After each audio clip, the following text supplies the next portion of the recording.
সংসারে সকলে উঁচুতে উঠতে চায়, কেউ নত হতে চায় না। সবাই এটা মনে করে যে নত হওয়ার অর্থ হলো তাদের আত্মসম্মান এবং অহংবোধের বিরুদ্ধাচরণ করা। তাদের মনে হয় যে যদি আমরা নত হই, সংসার আমাদের দুর্বল মনে করবে, তাদের শৌর্য এবং তাদের ব্যক্তিত্বের অপমান হবে। কিন্তু এটা কি সত্যি? প্রত্যেকবার নত হওয়ার অর্থ কি সম্মানহানি হওয়া? কখনোই নয়। আপনি নিজের জীবনকেই দেখে নিন। আপনার কোনো অমূল্য জিনিস যদি নিচে পড়ে যায়, তাহলে তাকে কিভাবে তোলেন? সেই বস্তুকে তোলার জন্য আপনাকে নত হতেই হবে।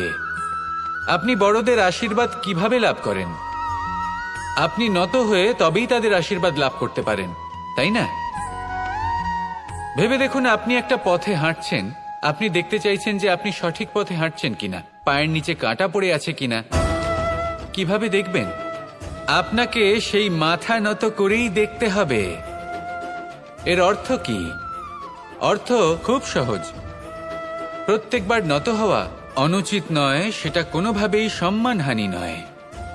পরিস্থিতি অনুসারে এবং যেখানে প্রয়োজন, আপনি নত হতে শিখে গেলে আপনি অনেক কিছুই লাভ করতে পারবেন। জ্ঞান, মান, গুণ, বিশ্বাস। সেই জন্য প্রয়োজন এবং পরিস্থিতি অনুসারে নত হতে শিখুন, এতে অনুচিত কিছুই নেই। আত্মসম্মান থাকা অত্যন্ত প্রয়োজনীয়, কিন্তু তা যেন কখনো অহংকারে পরিণত না হয়। এই বিষয়ে অবশ্যই নজর রাখবেন এবং আমার সাথে ভালোবেসে বলবেন, রাধা রাধা। বিন্দু বিন্দু জলেই সাগর নির্মাণ হয়। এবার এই কথা আমরা সকলে জানি। আপনি কি এই কথাটা জানেন যে ছোট ছোট সুখের দ্বারাই বড় সুখ লাভ করা যায়? একজন বাবাকে দেখুন, সন্তানের জন্ম থেকে তার যুবক হওয়া পর্যন্ত তার সাথে ছোট ছোট সুখ যাপন করেন। এই ছোট ছোট সুখগুলি তাদের প্রেমের সম্পর্কে গভীরতা নিয়ে আসে এবং প্রেমের এই গভীরতা তাদের জীবনে বড় সুখ নিয়ে আসে। এটা ঠিক সেই রকম যেরকম বিশাল এক সমুদ্রে, গভীর এক সমুদ্রে অমূল্য রত্ন খুঁজে পাওয়া যায়। এটাও ঠিক সেই রকমই। সেই জন্য জীবনে বড় বড় সুখের খোঁজ করতে গিয়ে সময় নষ্ট করবেন না। এই যে ছোট ছোট সুখ আছে, এগুলোকে যাপন করা শুরু করুন, এগুলোর আনন্দ লাভ করুন, এগুলো নিয়ে উৎসব পালন করুন। প্রেমের গভীরতা বুঝুন আর এই গভীর প্রেমে মন নিমজ্জিত করুন। তারপরে দেখুন, এই মন আর এই জীবন সুপ্রসন্ন হয়ে বলবে, রাধা রাধা। এই সংসারে যখন সাফল্যের পথে আপনি অগ্রসর হবেন, তখন আপনার পরিশ্রম, একাগ্রতা, সাহসের সাথে সাথে সমাজের মানসিকতাও সহ্য করতে হবে। প্রত্যেক ব্যক্তি কিছু না কিছু ভাবেন, কিছু না কিছু বলেন। কিছু মানুষ এমন আছেন যারা ভাববেন যে আপনি কিছুই করতে পারবেন না। তারা আপনার নিন্দা করবেন, আর এই নিন্দার কথা ভেবেই আমরা ভয়ভীত হয়ে পড়ি। সেই কারণে নিজেদের আশা, নিজেদের বিশ্বাস হারিয়ে ফেলি। এবার যদি সেই নিন্দার ভয়ে আমরা লক্ষ্যচ্যুত হই, তাহলে সেটা অনুচিত। সেই জন্য জীবনে শুধু পরিশ্রম করতে থাকুন, সামনে এগোতে থাকুন। যেই দিন আপনি আপনার লক্ষ্য লাভ করবেন, সেই প্রত্যেক ব্যক্তি যারা নিন্দা করছিলেন, তাদের দৃষ্টি আপনা থেকেই পাল্টে যাবে, ঠিক কিনা? এই সংসারকে যা প্রাণ চায় তাই বলতে দিন। যদি আপনি কারোর কথা শুনতে চান, তাহলে নিজের অন্তরের কথা শুনুন। সেটাই আপনাকে উচিত পথে নিয়ে যাবে। সামনে অগ্রসর হতে থাকুন, পরিশ্রম করুন। এমন একটা দিন আসবে যেদিন এই নিন্দুক ব্যক্তিরা আপনার লক্ষ্য প্রাপ্তির উদাহরণ সবাইকে দেবে। আসুন আমার সাথে ভালোবেসে বলুন, রাধা রাধা। আমরা জীবনে চলতে চাই, সামনে এগোতে চাই, কিন্তু কখনো কখনো এমন হয় যে আমরা আমাদের লক্ষ্য দেখতেই পাই না। আমরা চিন্তিত হয়ে পড়ি, ব্যতীত হয়ে পড়ি, আমরা কিছু বুঝতেই পারি না। এই মন অশান্ত হয়ে যায়। কিন্তু যদি আপনি থেমে যান, তাহলে নিজের পথ এবং নিজের লক্ষ্য থেকে সরে যাবেন। সেই জন্য চলতে থাকুন, থামবেন না। যতদূর পারবেন চলতে থাকুন, যতদূর দৃষ্টি যাচ্ছে চলতে থাকুন। তারপরেই দেখবেন পরবর্তী পথ আপনা থেকেই আপনার সামনে আসবে। কারণ আপনার দৃষ্টির সীমা থাকতেই পারে, দৃষ্টিভঙ্গির সীমা নেই, আপনার পথের সীমারেখা থাকতেই পারে, কিন্তু সেই পথে চলার সাহসের সীমা নেই। সেই জন্য নিজেকে অসীমিত করে তুলুন। এই সীমারেখা আপনা থেকেই দূর হয়ে যাবে, লক্ষ্য নিজে থেকেই দেখতে পাবেন, আর এই মন সুপ্রসন্ন হয়ে বলবে, রাধা রাধা। মানুষ সবসময় চায় যে তার জীবনে যেন কখনো কোনো সমস্যাই না আসে। সে চায় তার জীবন যেন শুধুমাত্র শান্তি এবং সুখের দ্বারা পূর্ণ থাকে, কিন্তু এই চাহিদা অনুচিত কিছু নয়। আমরা সবাই এটাই চাই যে জীবনে সুখ থাক, শান্তি থাক, কিন্তু এই কথা সবসময় মনে রাখবেন, যে সূর্য উদিত হন সংসারকে প্রকাশমান করেন, দুপুরবেলায় সংসারকে রৌদ্র প্রদান করেন, সন্ধেবেলায় তাকেও অস্ত যেতে হয়। এবার আমাদের জীবন চক্র কিছুটা এরকমই। কোনো কিছুই চিরকাল একরকম থাকে না। কখনো এই নদীকে দেখুন যা বয়ে চলেছে, এই নদী যা বয়ে চলেছে তার পথেও অনেক বিপদ আসে। বড় বড় পাথরের সম্মুখীন হয়ে তাকেও সামনে এগিয়ে যেতে হয়। একটি পুকুর যা চারদিক থেকে ঘেরা, তার জীবনে কিন্তু কোনো সমস্যা নেই, কিন্তু এই সংসারে পুকুরের পুজো করা হয় না, পুজো করা হয় নদীকে। মনে রাখবেন, সমস্যার ঊর্ধ্বে তিনি উঠতে পারেন যিনি সমাধি লাভ করেছেন, যিনি এই সংসারেই নেই। যিনি এই সংসারে আছেন এবং জীবিত আছেন, তার জীবনের সমস্যা হলো শ্বাসবায়ুর মতোই গুরুত্বপূর্ণ। আসুন আমার সাথে ভালোবেসে বলুন, রাধা রাধা। আমরা সবাই জীবনে সুখ লাভ করতে চাই। শুধু জীবনে কেন, জীবনের পরেও আমরা সুখ লাভ করতে চাই। আমরা সকলে স্বর্গের কামনা করি। কিন্তু খুব সহজ একটা কথা, যদি আপনি স্বর্গ লাভ করতে চান তাহলে প্রথমে মৃত্যু লাভ করতে হবে। আপনি যদি প্রাণই না দেন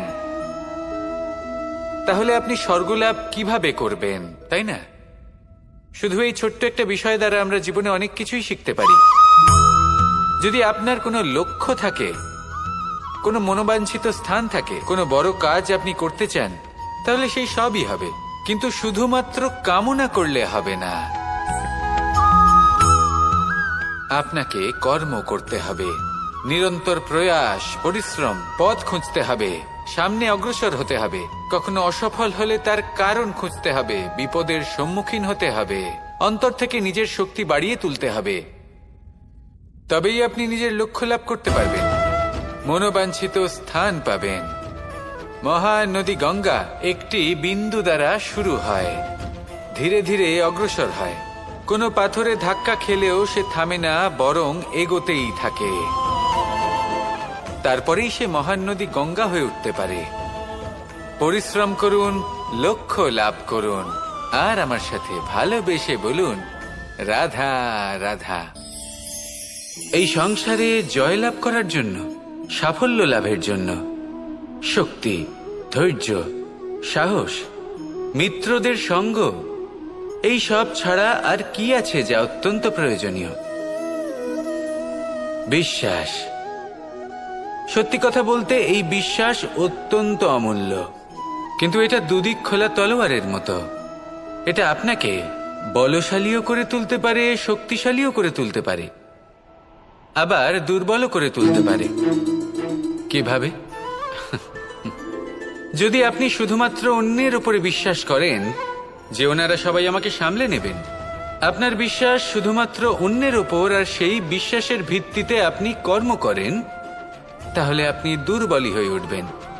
কিন্তু এই বিশ্বাস যদি আপনি নিজের উপর রাখেন যে যাই হয়ে যাক না কেন, আমি নিজেকে ঠিক সামলে নেব, আমি আমার পথ বানিয়ে নেব, সব বিপদের সম্মুখীন আমি নিজে হব এবং জীবনে সামনে এগোতে থাকব, তাহলে এই বিশ্বাস আপনাকে বলশালী করবে।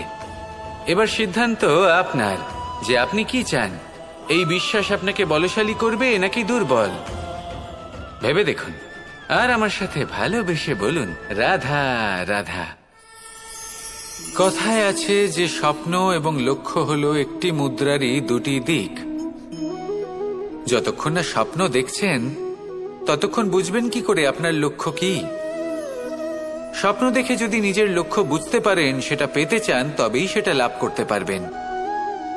কিন্তু স্বপ্ন এবং লক্ষ্য এই দুইয়ের মধ্যে একটা ভারসাম্য রয়েছে, যেটা বজায় রাখা প্রয়োজনীয়। একে আমরা বলে থাকি পরিশ্রম। দেখুন, যদি আপনি স্বপ্ন দেখতে চান, তাহলে পরিশ্রম ত্যাগ করে নিদ্রা লাভ প্রয়োজন।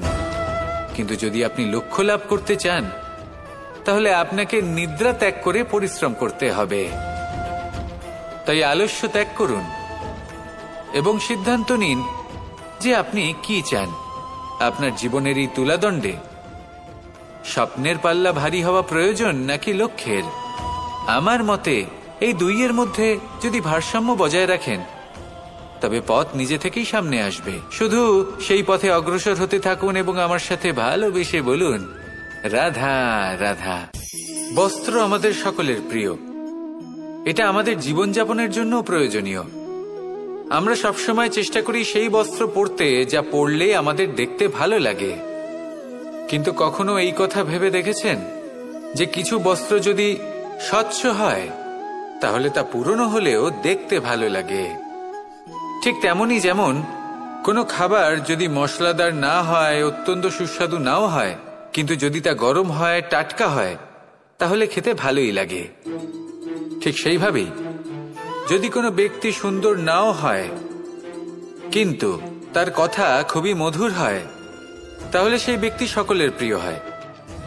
কোনো ব্যক্তি যদি ধনবান নাও হন, কিন্তু তিনি যদি গুণী হন, তাহলে এই সংসারে সম্মান লাভ করেন। সেই জন্য কখনো এই বিষয়ে দুঃখ পাবেন না যে আপনার কাছে ভৌতিক স্বাচ্ছন্দ্য নেই। আপনার কাছে সবথেকে বড় বস্তু, সবথেকে মূল্যবান বস্তু যেটা আছে, সেটা হলো আপনার আত্মা, আপনার মন, আপনার বিচারধারা, আপনার গুণ, আপনার কথা। এগুলো সবসময় শুভ রাখুন এবং সবসময় নিজের সাথে রাখুন। এই জীবন সফল হবে এবং প্রেমময় হয়ে বলে উঠবে, রাধা রাধা। ছোটবেলা থেকেই আমি গরু চড়িয়ে অভ্যস্ত, সেই জন্য সকলে আমাকে গোপাল নামে ডাকত।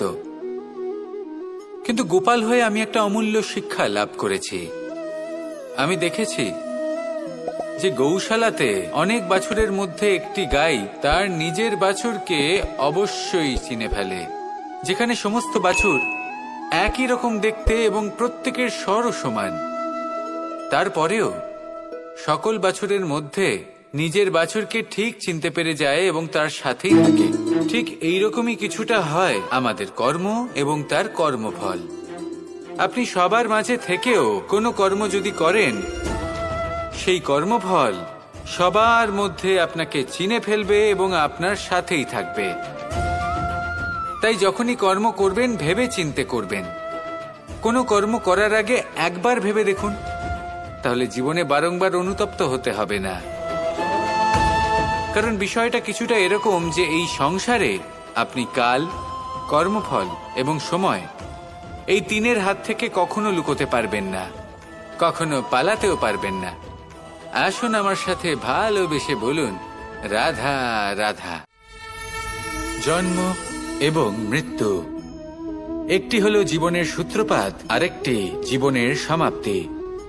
এটা হলো একটি চক্র এবং প্রত্যেক চক্রের মতোই এটাও যেখান থেকে শুরু হয় সেখানে এসেই সমাপ্ত হয়। অর্থাৎ প্রত্যেক ব্যক্তি যারা জন্ম নিয়েছেন, তার জন্মের সাথে এটা সুনিশ্চিত হয়ে যায় যে তার মৃত্যু হলো অবশ্যম্ভাবী। এই সংসারে এমন কিছুই নেই যা চিরকালের মতো থেকে যায়। এবার এটা আমরা সবাই জানি। আমাদের কাছে যে জীবনটা আছে, যেটা আমরা যাপন করতে পারি, সেই সময়কালে আমরা কি করতে পারি সেটা গুরুত্বপূর্ণ। এমন কিছু করুন যার ফলে মৃত্যুর পরেও আপনি অমর হয়ে থাকবেন। আমাদের কথা, আমাদের কর্ম এই সংসারে প্রেরণা প্রদান করতে পারে। আর যদি আমরা প্রেরণা নাও জোগাতে পারি, তাও এই সন্তোষ বোধ যেন থাকে যে আমরা আমাদের জীবন ব্যর্থ হতে দিইনি। এই জীবন যাপন করার ইচ্ছেতেই আমরা সময় ব্যর্থ করে দিই। আর এই জীবনকে যাপন করার সর্বশ্রেষ্ঠ উপায় হলো এটাই যে কখন আমাদের মৃত্যু হবে, কিভাবে আমাদের মৃত্যু হবে, এই চিন্তা ত্যাগ করে যেন আমরা বর্তমানে বেঁচে থাকি, আজকে বেঁচে থাকি, আজকে দাঁড়িয়ে কর্ম করি এবং আজ যে সংকট সামনে তার সম্মুখীন হই। ভবিষ্যতের পথ নিজে থেকেই উন্মুক্ত হবে। আপনার জীবনে অনেক বড় বড় বিপদরূপী পাথর আসবে। সেই পাথরগুলিকে এতটাই দুর্বল করে দিন যাতে সেই পথ আপনি অগ্রসর হওয়ার পরে আপনার পেছন পেছন যে সেই পথ দিয়ে আসবেন তিনিও যেন সহজেই পাথর চূর্ণ করে সামনে অগ্রসর হতে পারেন। মনে রাখবেন, আপনার প্রচেষ্টারও একটা মাহাত্ম্য আছে। যদি আপনি কোনো কেল্লার শিখরে পতাকা উত্তোলন নাও করতে পারেন, তাহলেও আপনার প্রচেষ্টার যে মাহাত্ম্য তা কখনো কমে যাবে না। সেই জন্য প্রচেষ্টা করতে থাকুন আর আমার সাথে ভালোবেসে বলুন, রাধা রাধা। মানুষের একটি সমস্যা আছে যে মানুষ সাফল্যকে মাপতে থাকেন, লক্ষ্যপ্রাপ্তিকে মাপতে থাকেন এবং তার তুলনা করতে থাকেন যে ও এত কিছু পেল আর আমি পেলাম না, ওর কাছে এত কিছু আছে কিন্তু আমার কাছে নেই। এই তুলনা করার জন্য ওনারা দুঃখী হয়ে পড়েন, নিরাশ হয়ে পড়েন। তাই আমি একটা প্রশ্ন করছি যে এটা কি উচিত? এই সংসারে আপনি কি নিয়ে তুলনা করবেন, যেখানে সূর্যদেব চন্দ্রমা দুজনেই আছেন, দুজনেই হলেন বিশেষ, দুজনেই নিজ নিজ সময়ে উদিত হন। এদের মধ্যে একজন না থাকলে তাহলে আমাদের জীবন কঠিন হয়ে পড়বে। ঠিক সেইভাবেই আপনি যদি একটা বড় রেখা অঙ্কন করেন তাহলে অন্য রেখাটি ছোট হয়ে পড়ে না, সে তেমনই থাকে যেমনটা সে ছিল। আপনার অস্তিত্ব কখনো ছোট বা বড় হতে পারে না। শুধু তুলনা করার জন্য আপনার এটা মনে হতে পারে। যদি আপনি যুদ্ধ করতে চান আপনার তলোয়ারের প্রয়োজন পড়বে। যদি বস্ত্র তৈরি করতে চান এত বড় তলোয়ার দিয়ে কিছুই হবে না, তখন প্রয়োজন পড়বে একটা ছোট্ট সূচের। তাই তুলনা করবেন না, না নিজেকে ছোট মনে করবেন না অন্য কাউকে। সবার সাথে সহযোগিতা করুন, আর যদি তুলনা করতেই হয় নিজের সাথে করুন যে কাল আমি কেমন ব্যক্তি ছিলাম, আজ কি তার থেকে শ্রেষ্ঠ হয়ে উঠতে পেরেছি। ভেবে দেখুন ভবিষ্যতে গিয়ে আপনি কতটা শ্রেষ্ঠ ব্যক্তি হতে পারেন। আসুন আমার সাথে ভালোবেসে বলুন, রাধা রাধা। মানুষ বলে থাকেন যে জীবনে সময়ের পূর্বে এবং ভাগ্যের থেকে বেশি কিছুই পাওয়া যায় না। এটা যার যার নিজের বক্তব্য। আমি বলবো এই সময় আসলে কি? এই সময় হলো যাতে যুগ যুগান্তর নিহিত আছে, যার মধ্যে দিন আছে, মাস আছে, বছর আছে, ঠিক কিনা? বাস্তবে আপনার কাছে সময় কতটা আছে যা আপনি সদ্ব্যবহার করতে পারেন? তখন থেকে আছে যখন থেকে আপনি নিজেকে বুঝতে শুরু করেন। ততক্ষণ আছে যতক্ষণ না আপনি এই সংসার ছেড়ে চলে যাচ্ছেন। শুধু এটুকু সময় আছে আপনার কাছে। আর যদি ভাগ্যের কথা বলা হয় তাহলে ভাগ্য হলো সেই পরিস্থিতি যখন মানুষ নিজেকে সময়ের হাতে সমর্পণ করে দেন, তাকে ভাগ্য বলে। অর্থাৎ আপনি জীবনে পরিশ্রম করেছেন, বিপদের সম্মুখীন হয়েছেন, সামনে এগিয়ে গেছেন, কোথাও পৌঁছে গেছেন, এবং তখন আপনার মনে হলো যে ব্যাস এখানেই থেমে যাওয়া উচিত। তাহলে সেটাই হবে আপনার ভাগ্য। যদি ভাগ্যের কথা বলা হয় তাহলে বলবো সত্যবানের ভাগ্যে মৃত্যু লেখা ছিল, কিন্তু সাবিত্রীর কর্ম তাকে পুনর্জীবিত করে তুলেছিল। অর্থাৎ এই ভাগ্য বদল করা সম্ভব কর্ম এবং পরিশ্রমের দ্বারা। ভেবে দেখুন, রাবণ মাতা সীতাকে হরণ করেছিল। যদি শ্রীরাম সেটাকে ভাগ্য বলে মেনে নিতেন তাহলে কখনো ভাগ্য বিধাতা হয়ে উঠতে পারতেন না। ভাগ্য হলো একটা বাঁধন যেটাকে ভেঙে ফেলা খুব প্রয়োজনীয়। নিজের লক্ষ্যের কাছে পৌঁছতে হবে। হতেই পারে এই লক্ষ্য হলো পরমাত্মার কাছে পৌঁছে যাওয়া। আপনি যদি পরমাত্মার কাছে পৌঁছতে নাও পারেন তাও সেই পথে কিছুটা অগ্রসর হতে পারছেন, তাই না? তাহলে ভাগ্যের এই বাঁধন ভেঙে ফেলুন, নিজের কর্মের দ্বারা নিজের প্রারব্ধ গড়ে তুলুন এবং আমার সাথে ভালোবেসে বলুন, রাধা রাধা। এই সংসারে নির্মাণের বিষয়ে জ্ঞান লাভ করার পূর্বে ধ্বংসের বিজ্ঞান বুঝে নেওয়াও খুব প্রয়োজনীয়। যখনই আমরা ব্যায়াম করি তখন কি হয়?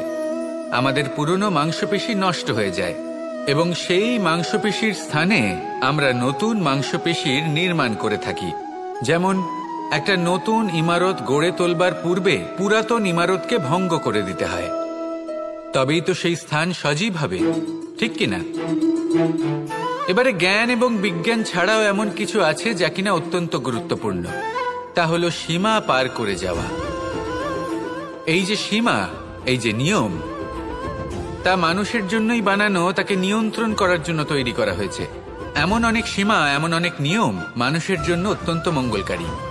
কিন্তু কিছু এমন সীমা আছে, কিছু এমন নিয়ম আছে যা মানুষের লঙ্ঘন করে যাওয়া অতি আবশ্যক। যতক্ষণ না এই সীমা লঙ্ঘন করছেন, নিজের নতুন অস্তিত্বকে খুঁজেই পাবেন না, সেই স্থানে পৌঁছতেই পারবেন না যেখানে সংসার তাকে চিরস্মরণীয় করে রাখবে। সেই জন্য জীবনে যাই করবেন, সীমা অতিক্রম করে যান। যদি পরিশ্রম করেন তাহলে সীমা অতিক্রম করে পরিশ্রম করুন। যদি লক্ষ্যের দিকে অগ্রসর হন তাহলে সীমা অতিক্রম করে অগ্রসর হন।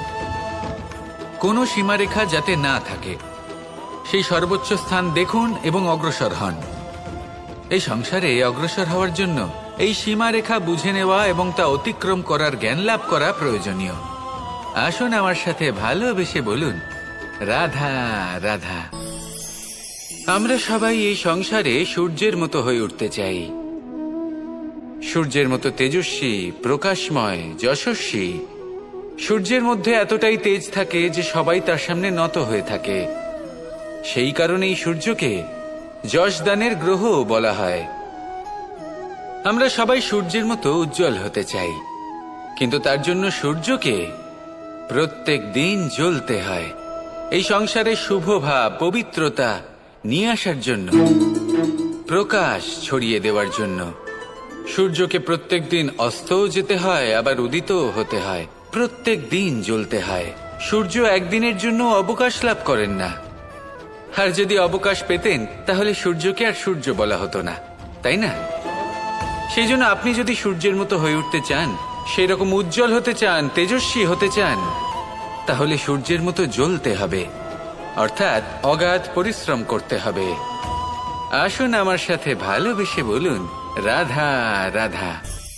যদি আমি স্থির করি, যদি নিশ্চিত করি একটা মূর্তি গড়ে তুলব, আর কিছুক্ষণ সেই কাজটা করে আবার কিছুক্ষণ পরে বন্ধ করে দিই, আবার কিছুক্ষণের জন্য কাজটা করে আবার সেই কাজ বন্ধ করে দিই, আবার কিছুক্ষণের জন্য কাজটা করে বলি ক্লান্ত লাগছে, কিছুক্ষণের জন্য বিশ্রাম নিয়ে নিই, যদি এইভাবে আমি কাজটা করি তাহলে কি এই কাজ উচিত সময় এবং উচিতভাবে সম্পন্ন হবে?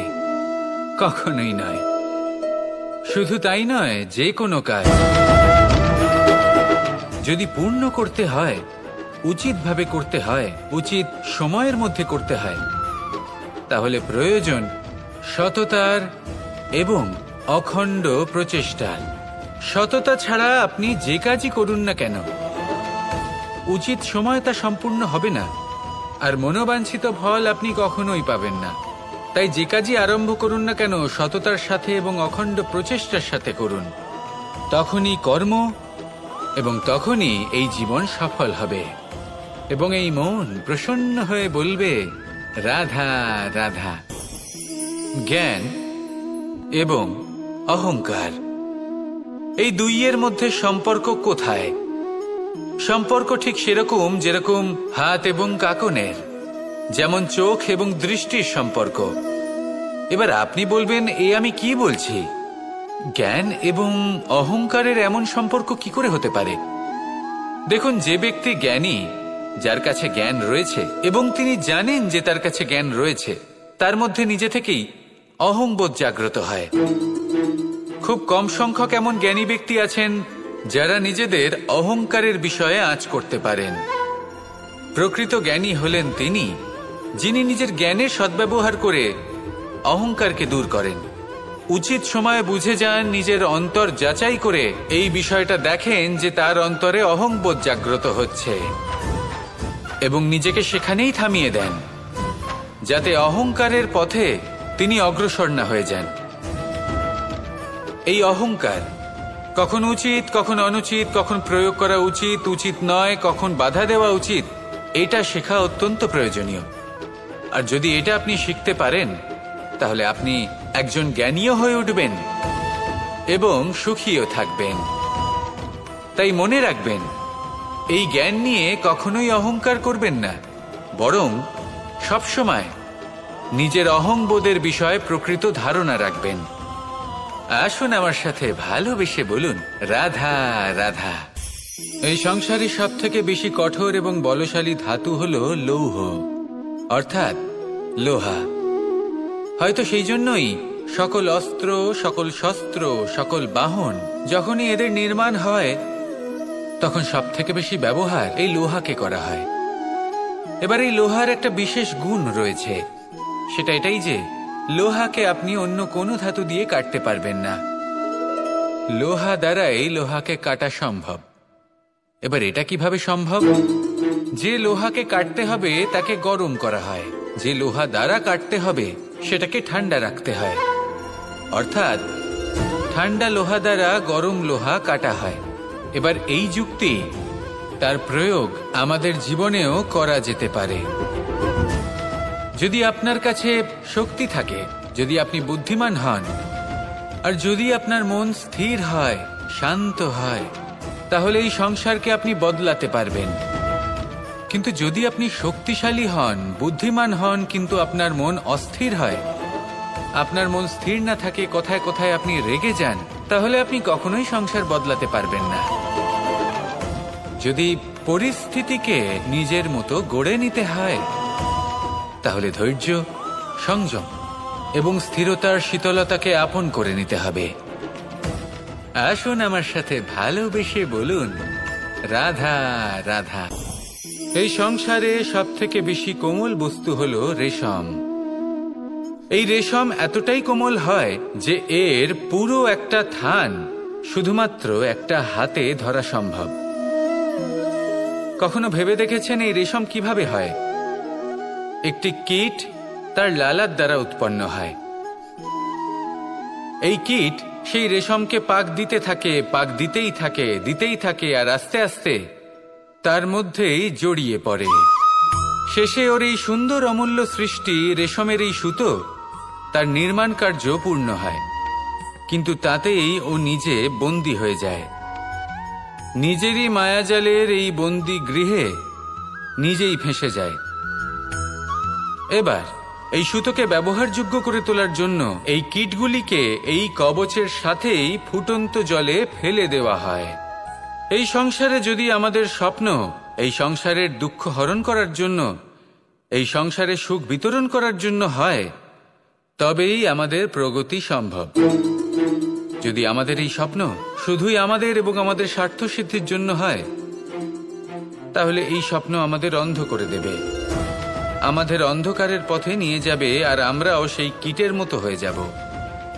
নিজেদেরই মায়াজালে আমরা নিজেই ফেঁসে যাব, আর শেষে আমরা যদি কিছু লাভ করি তা হবে একাকিত্ব, অন্ধকারময় মৃত্যু।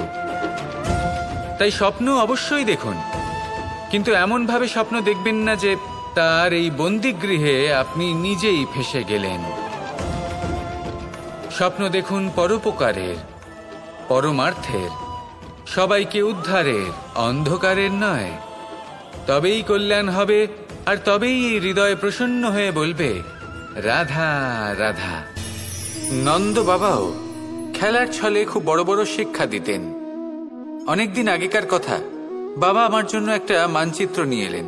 এটা ছিল জম্বু দ্বীপের মানচিত্র, ঠিক যেন একটা ধাঁধা, যা টুকরো টুকরো করে বিভিন্ন দিকে ছড়ানো, যেগুলোকে আমায় জুড়তে হতো। ব্যাস শুধু এটুকুই ছিল আমার কাজ। আমি বারবার প্রচেষ্টা করলাম, কিন্তু বারবার অসফলই রয়ে গেলাম। বাবা এটা দেখলেন এবং হাসলেন। বাবা বললেন, একটা কাজ করো, এই প্রত্যেকটি অংশকে উল্টে রাখো। আমিও উল্টে রাখলাম। তারপরে দেখলাম প্রত্যেক অংশে মানুষের শরীরের কোনো না কোনো অংশ চিহ্নিত। কোথাও হাত আছে, পা আছে, কোথাও মুখ আছে।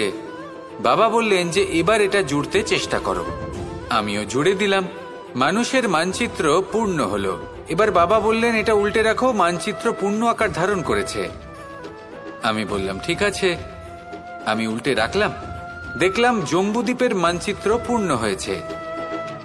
বাবা বললেন, যদি দেশকে সফল করে তুলতে চাও, শক্তিশালী করতে চাও, স্থির বানাতে চাও, তাহলে সবার আগে দেশবাসীকে একত্রিত করতে শেখো। সকল সৈন্যগণ যখন একজোট হয়ে দাঁড়াবে, তখন দেশের শক্তি আরো বেড়ে যাবে।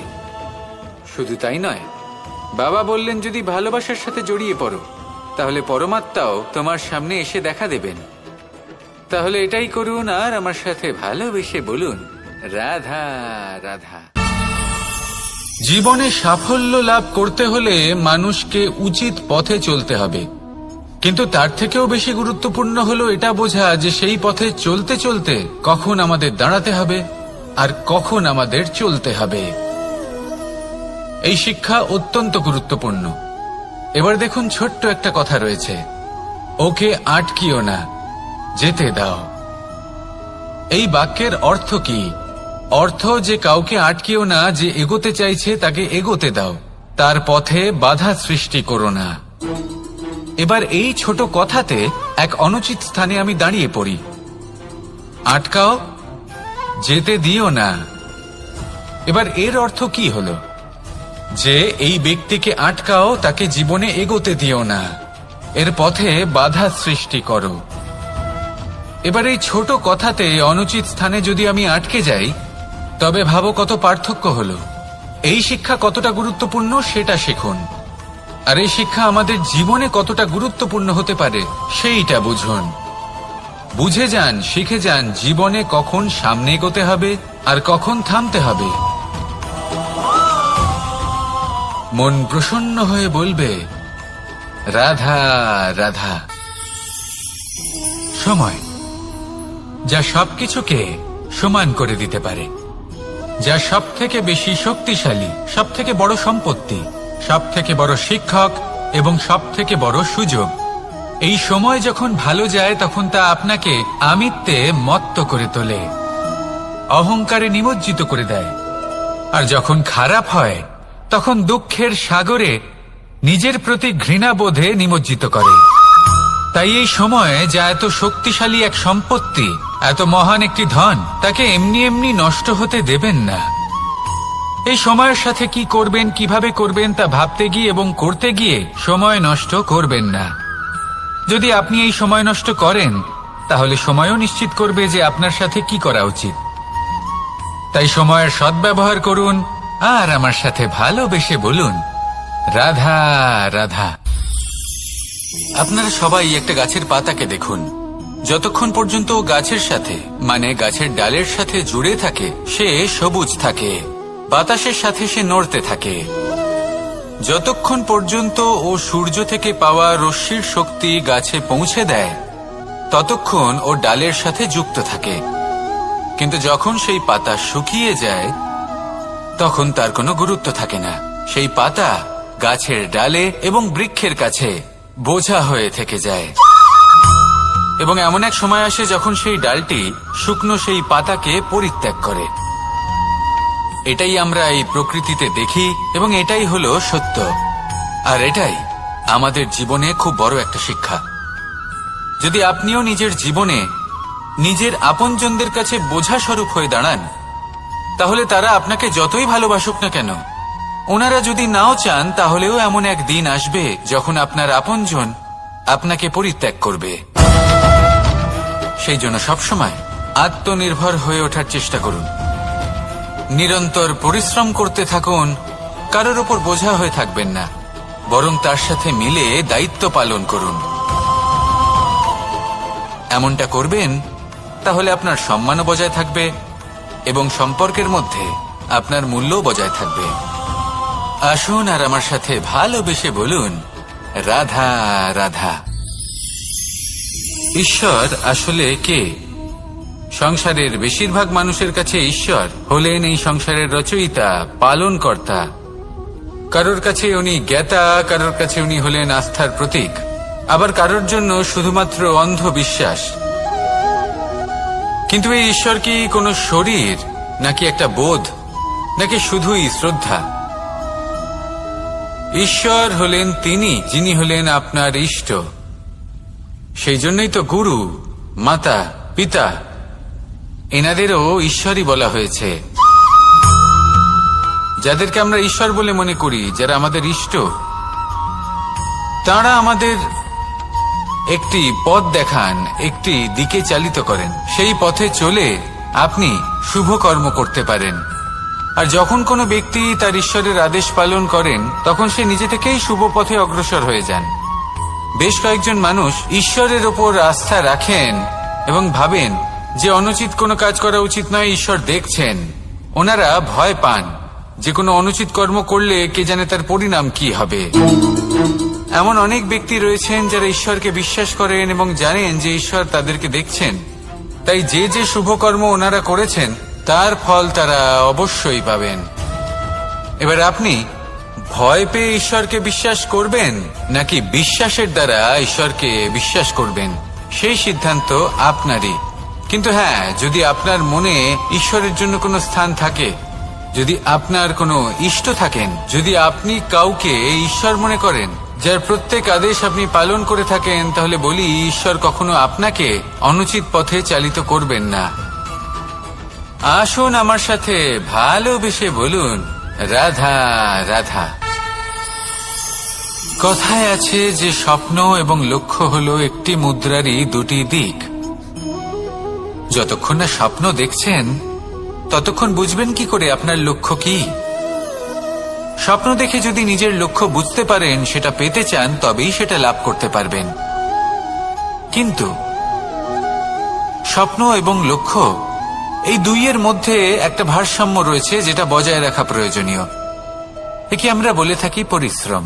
দেখুন, যদি আপনি স্বপ্ন দেখতে চান তাহলে পরিশ্রম ত্যাগ করে নিদ্রা লাভ প্রয়োজন। কিন্তু যদি আপনি লক্ষ্য লাভ করতে চান তাহলে আপনাকে নিদ্রা ত্যাগ করে পরিশ্রম করতে হবে। তাই আলস্য ত্যাগ করুন এবং সিদ্ধান্ত নিন যে আপনি কি চান। আপনার জীবনের এই তুলাদণ্ডে স্বপ্নের পাল্লা ভারী হওয়া প্রয়োজন নাকি লক্ষ্যের? আমার মতে এই দুইয়ের মধ্যে যদি ভারসাম্য বজায় রাখেন তবে পথ নিজে থেকেই সামনে আসবে। শুধু সেই পথে অগ্রসর হতে থাকুন এবং আমার সাথে ভালোবেসে বলুন, রাধা রাধা।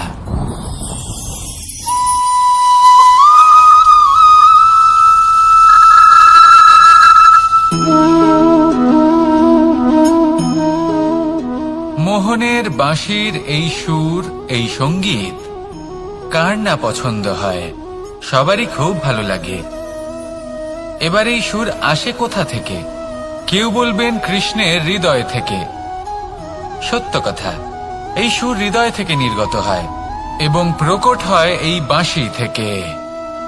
এই বাঁশিটাকে দেখুন, এই ছিদ্রগুলি দেখুন, প্রত্যেকটা সুর থেকে নিজস্ব একটা স্বর নির্গত হয়। এবার যে ব্যক্তি এই সমস্ত সুর এবং স্বর বুঝতে পারেন, এতে নিপুণ, তিনি এই বাঁশির দ্বারা যে সুর নির্গত করবেন তা তো মধুর অবশ্যই হবে। এবার জীবনের সাথেও কিছুটা এরকমই ঘটে। জীবনের কিছু নীতি থাকে, অর্থ, কুটুম্ব এবং আধ্যাত্মিক। যদি জীবনের প্রত্যেকটা মুহূর্ত সুখময় হয় এরকম আপনি চান, তাহলে এই তিনটি নীতিতে আপনাকে নিপুণ হতে হবে। কোনো একটি বিশেষ নীতির প্রতি যদি আপনি বেশি ঝুঁকে পড়েন তাহলে বাকি দুই নীতি থেকে যা সুখ লাভ করা সম্ভব তা পারবেন না। ধন অর্জন করতে হবে পরিবারের জন্য, পরিবারের সুখ মনের শান্তির জন্য, মনে শান্তির প্রয়োজন মনের শুদ্ধতার জন্য। যখন এই মন শুদ্ধ হবে, জীবন শুদ্ধ হবে, পবিত্র হবে, সুন্দর হবে এবং ভালোবেসে বলবে, রাধা রাধা। আমি রথে যাত্রা করি, তাতে বারবার পথে থামি আর দেখি যে আমি অনুচিত দিকে যাচ্ছি না তো, আমি উচিত পথেই যাচ্ছি তো। কারণটা কি? কারণ হলো যাতে আমি পথভ্রষ্ট না হয়ে যাই। জীবনযাত্রাতেও এটাই প্রয়োজন। জীবনযাত্রায় ভোগ বিলাসের পথে হারিয়ে যাওয়া খুব সহজ। বারবার থেমে আপনাকে দেখতে হবে, নিজেকে কিছু প্রশ্ন করতে হবে। আমি কি আজ সেই কর্মই করছি যেটা আমি করতে চেয়েছিলাম? আমি কি আজ সেই জীবন যাপন করছি যেমন আমি যাপন করতে চেয়েছিলাম? যদি এই প্রশ্নগুলোর উত্তর হ্যাঁ হয় তাহলে এগোতে থাকুন, নয়তো থেমে যান এবং বিচরণ করুন। মনে রাখবেন, এই সংসার অত্যন্ত জটিল আর এতে হারিয়ে যাওয়া অত্যন্ত সরল। সেই জন্য নিজে থেকে বারবার থামা এবং জীবন চিন্তন করা অত্যন্ত আবশ্যক। তাহলে সেটাই করুন আর আমার সাথে ভালোবেসে বলুন, রাধা রাধা। এই সংসারে যখনই দুজন মানুষ একত্রিত হয়ে কোনো সমস্যার বিষয়ে আলোচনা করেন, তখন হয় সবার শেষে কোনো না কোনো সমাধান বের করেন বা কোনো না কোনো বিবাদ করেন। এই বিবাদ হলো মনুষ্য জীবনের সবথেকে বড় ঝামেলা, সবথেকে বড় সমস্যা। ভেবে দেখুন, এই বিবাদ কেন হয়? তখনই হয় যখন বার্তালাপ ঠিকমতো হয় না। আর বার্তালাপ ঠিকমতো কেন হয় না? কারণ বেশিরভাগ সময় মানুষ একটাই ভুল করে বসে। সামনের মানুষের কথা শোনেন, কিন্তু তার উত্তর দেওয়ার জন্য, তার কথার মর্ম বোঝার জন্য নয়। কিন্তু যেদিন থেকে, যে মুহূর্ত থেকে আপনি এটা শিখতে শুরু করে দেবেন যে আমি অপরের কথা শুনব, কিন্তু সেটা বোঝার জন্য, তাকে উল্টে জবাব দেবার জন্য নয়, সেদিন থেকেই বিবাদের সমাপ্তি ঘটবে আর বার্তালাপ স্পষ্ট হয়ে যাবে। দেখুন, হয় সামনের মানুষের কথা বুঝতে শিখুন, বা নিজের বক্তব্য ভালোভাবে সামনের মানুষটাকে বুঝিয়ে বলুন। বার্তালাপ নাকি বিবাদ, আপনি কোনটা চান? সিদ্ধান্ত আপনার। আসুন আর আমার সাথে ভালোবেসে বলুন, রাধা রাধা।